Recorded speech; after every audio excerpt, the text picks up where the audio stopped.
Channel. আমি সাধনা বলছি। আমার সকল বন্ধুকে স্বাগত। তো স্বাগত জানিয়ে আমি একটা রেসিপি করছি। রেসিপিটা হচ্ছে সয়াবিন দিয়ে আর আলু দিয়ে তরকারি করছি।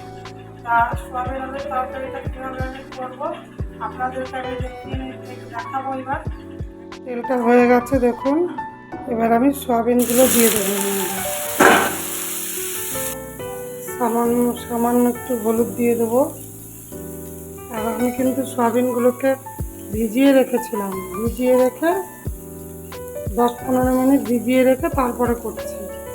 আর একটু লবণ দিয়ে দিলাম, দিয়ে এটাকে একটু সুন্দর করে নেড়ে চেড়ে একটু ভেজে নেব। দেখুন এভাবে নেড়ে চেড়ে ভেজে ভাজা হয়ে গেছে। এই যে দেখুন সয়াবিনটা একটু সুন্দর করে ভেজে নিয়েছি। এবার তুলে নেব।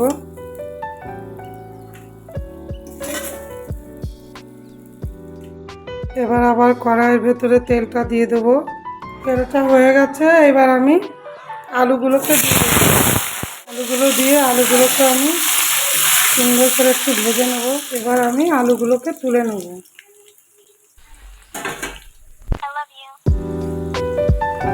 এরকম তেলগুলোকে একটু ছেঁকে সমস্ত আলুগুলোকে তুলে নেব।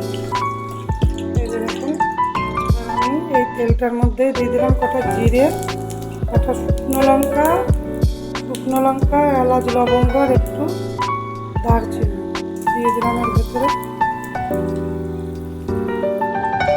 তারপরে সম্বারটা দিয়ে হালকা একটু ভাজা গন্ধ বেরিয়ে গেলেই আমি তারপরে পেঁয়াজটা দিয়ে দেবো। এই দেখুন হয়ে গেছে।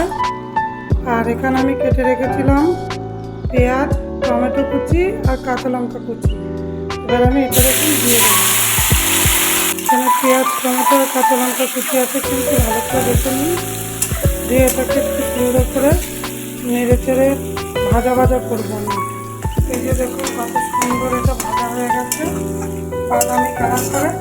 এবার আমি এখানে বেটে রেখেছিলাম আদা, রসুন আর জিরে আর ধনে, আমি এটা পেস্টটাকে দিয়ে দেবো। আর আমি এটা পুরোটাই হাতে বেটে করেছি। জিরে বেটে রান্না করাটাই রান্না করলে একটু টেস্টটা বেশি হয় বলেই আমি বেশিরভাগ মশলাটা শিলেই বাটি। আর আমি এই মশলার বাটিটা দিয়ে একটু মতো জল দিয়ে দেবো। কারণ মশলাটা তো করতে হবে।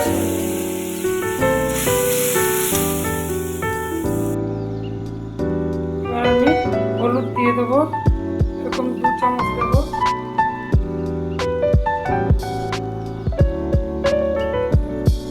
লবণ দিয়ে দেবো।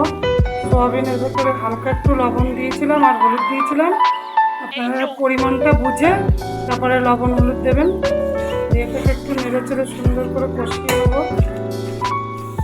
দেখুন আমার মশলাটা কষা হয়ে গেছে, মশলার মধ্যে দিয়ে তেল ছেড়ে দিয়েছে।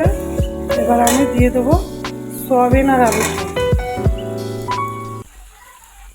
দিয়ে এবার এটাকে একটু কিছুক্ষণ ধরে একটু কষে নেবো সুন্দর করে। এভাবে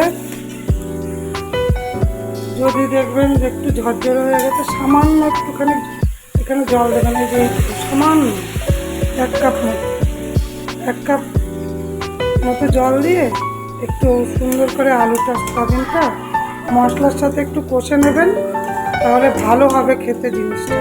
এই যে দেখুন আমার সয়াবিন আর আলু সুন্দরভাবে কষা হয়ে গেছে। এবার আমি এর ভেতরে জল দিয়ে দেবো। এই জল দিয়ে দিচ্ছি।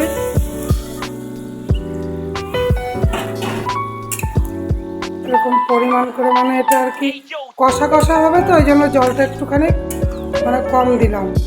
আর আলুটা আর সয়াবিনটা তো কষাতে অনেকটা হয়ে গেছে, ওই জন্য একটু জলটা কম দিলাম। এই যে দেখুন এরকম পরিমাণ। দেখুন বন্ধুরা আমার সয়াবিন আলুর তরকারি হয়ে গেছে।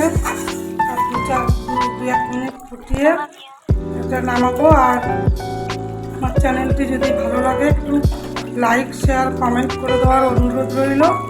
আর আমার চ্যানেলে যদি কেউ নতুন বন্ধু হও, তো চ্যানেলটিকে যদি ভালো লাগে একটু সাবস্ক্রাইব করে দেওয়ার অনুরোধ রইল। দেখুন এবার আমি নামিয়ে ঢেলে দেবো। এটা কত সুন্দর দেখতে হয়েছে, এটা খেতেও নিশ্চয়ই খুব সুন্দর হবে। আপনারাও বাড়িতে ট্রাই করুন, দিয়ে কেমন হলো রান্নাটা একবার আমাকে কমেন্ট বক্সে কমেন্ট করে জানানোর জন্য অনুরোধ রইল। খুব সুন্দর দেখতে হয়েছে, এটা খেতেও খুব সুন্দর হবে। এভাবে